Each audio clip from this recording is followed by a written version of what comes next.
பேரவைத் தலைவர் அவர்களே, தங்கள் அனுமதியோடு 110 விதியை பயன்படுத்தி 2 அறிவிப்புகளை வெளியிடுவதில் மகிழ்ச்சி அடைகிறேன். தமிழ்நாட்டின் உட்கட்டமைப்புக்கும் தொழில் வளர்ச்சிக்கும் அடித்தளம் அமைக்கப் போகும் மாபெரும் அறிவிப்பு ஒன்றையும், தமிழ்நாட்டு இளைஞர்களின் அறிவு வளர்ச்சிக்கு அடித்தளம் அமைக்கப் போகும் அறிவுலகம் வரவேற்கும் முக்கியமான அறிவிப்பு ஒன்றையும் இந்த மாமன்றத்தில் அறிவிப்பதில் மகிழ்ச்சி அடைகிறேன்.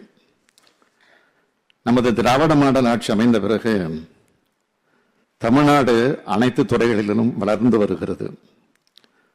அதில் மிக முக்கியமானது பெருந்தொழில்கள். வளர்ச்சி மிகு தமிழ்நாடாகவும் அமைதி மிகு தமிழ்நாடாகவும் இருப்பதால் தமிழ்நாட்டை நோக்கி பல்வேறு நிறுவனங்கள் உலகம் முழுவதும் இருந்து தொழில் தொடங்குவதற்கு வந்து கொண்டே இருக்கிறார்கள்.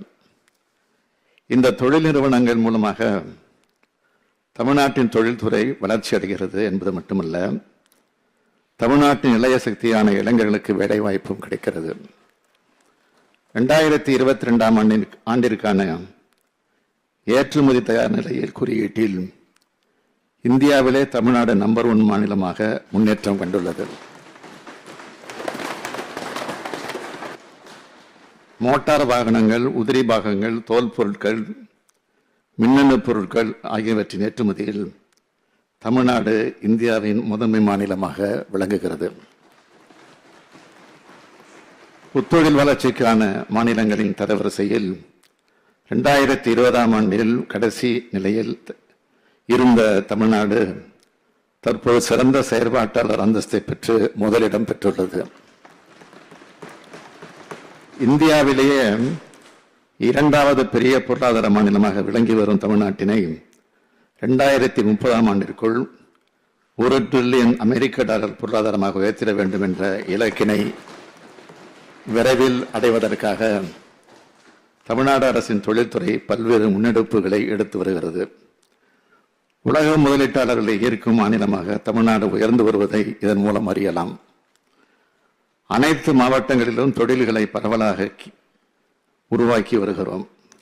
இதில் மின்னணு மற்றும் மின் வாகனங்கள் உற்பத்தி துறையில் ஓசூர் கடந்த சில ஆண்டுகளில் முதலீடுகளை அதிக அளவில் ஈர்த்து வருகிறது.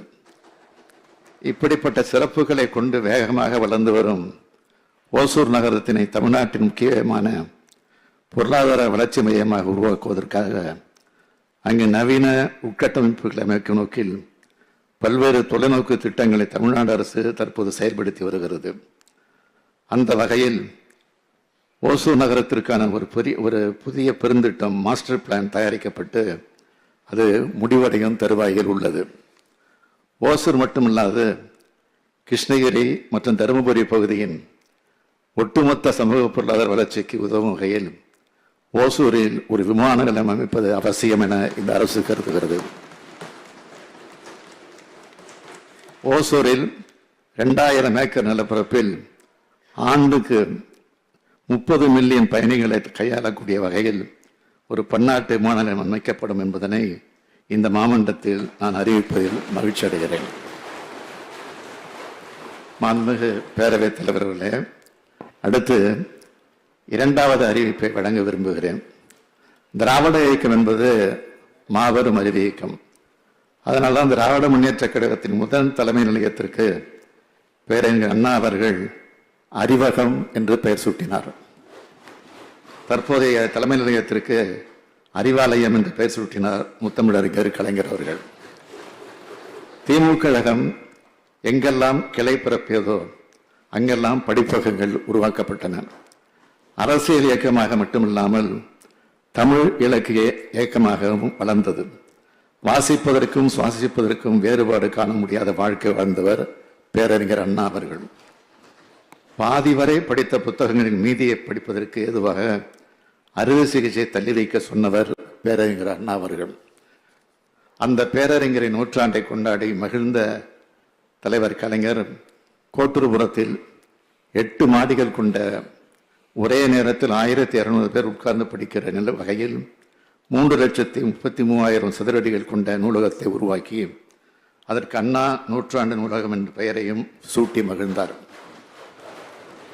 அந்த வகையில் தமிழ்நாட்டின் பிற பகுதிகளில் நூலகங்கள் மூலம் பயன்பெற வேண்டும் என்ற நோக்கில் சங்கம் வைத்து மாத்தமிழ் வளர்த்த மதுரையில் 15/7/2023 அன்று கலைஞர் நூற்றாண்டு நூலகம் அமைக்கப்பட்டு என்னால் திறந்து வைக்கப்பட்டது. இதன் தொடர்ச்சியாக கோயம்புத்தூர் வாழ் பொதுமக்களுக்கும் இளைய தலைமுறைக்கும் பயன்படும் விதமாக ஒரு மாபெரும் நூலகம் மற்றும் அறிவியல் மையம் முத்தமிழறிஞர் கலைஞர் பெயரில் அமைக்கப்படும் என்று இந்த ஆண்டு நிதிநிலை அறிக்கையில் அறிவித்தோம். அதற்கான பணிகள் விரைவில் தொடங்கப்பட உள்ளன. அந்த வரிசையில் காவேரி கரையில் அமைந்த மாநகரமான திருச்சிராப்பள்ளி மாநகரில் உலகத்தரம் வாய்ந்த மாபெரும் நூலகம் மற்றும் அறிவுசார் மையம் கலைஞர் பெயரால் அமைக்கப்படும் என்பதை இந்த அவைக்கு மட்டற்ற மகிழ்ச்சியோடு தெரிவித்துக் கொள்கிறேன். பல்வேறு வசதிகளை உள்ளடக்கி தமிழ்நாட்டின் நெற்களஞ்சிய பகுதியில் ஒரு அறிவு களஞ்சியமாக அது அமைந்துவிடும். தினந்தோறும் திட்டங்கள் தீட்டும் நாளாக, விடியும் நாளாக, விடியல் தரும் நாளாக உருவாக்கி வருகிறோம் என்பதை தெரிவித்து அமைகிறேன். பாதகம் செய்பவரை கண்டால் நாம் பயங்கொள்ளலாகாது பாப்பா, மோதி மிதித்து விடு பாப்பா, அவர் முகத்தில் உமிழ்ந்து விடு பாப்பா. அண்மை செய்திகளை உடனுக்குடன் தெரிந்து கொள்ள இணைந்திருங்கள் இயம்நாடு தொலைக்காட்சியுடன்.